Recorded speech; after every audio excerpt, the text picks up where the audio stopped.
These are things that you as a homeowner can look at for making repairs on your system before you call out a certified technician if it's something that you feel is beyond you.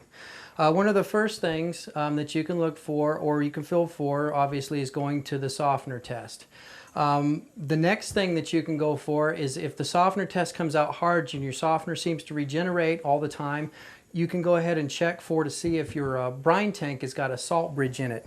By doing that, you go ahead and take the lid off and you check the height. You take just a basic broom handle is what you do, and you check the height of the tank just to make sure you're getting down there. Make a mark on your broom handle with either tape or a marker or something that you can peel off later if you don't want to mark there, and just kind of jam in there and jam around. One of the biggest causes of soft water not working is salt bridges inside of these units. What it does is it creates an air gap down at the bottom of the tank to where the water won't go clear to the brine where it's pulling the water from. So basically you're not getting any soft water at all. Or sometimes what'll happen is you'll fill it up and it'll get just a little bit, and then you feel nice soft skin, and then the next day you don't, and it's regenerating again, and you don't feel anything happening, changing in the water at all.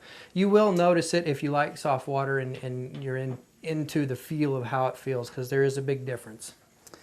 The next thing you can look for is basic stuff on these systems.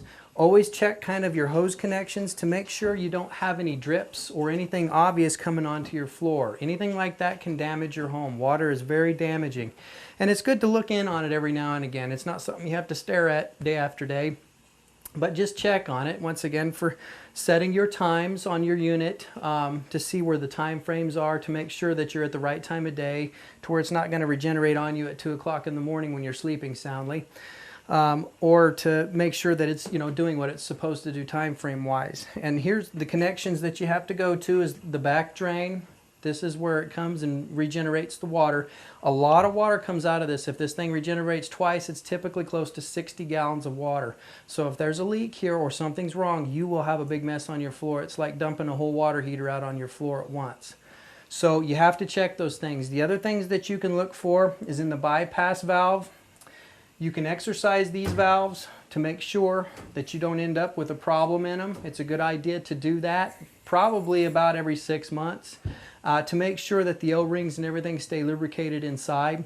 Check your fittings to make sure there's no water, and it's a good idea to go ahead and put your hand and look to see if there's any moisture on your hand, because that's the best way to check. And if you think you might have, grab the best thing that I've found to find small leaks is a bit of toilet paper. Just grab a couple of things and kind of wipe it. If you see the toilet paper's wet because it's really absorbent, then you know you've got a problem.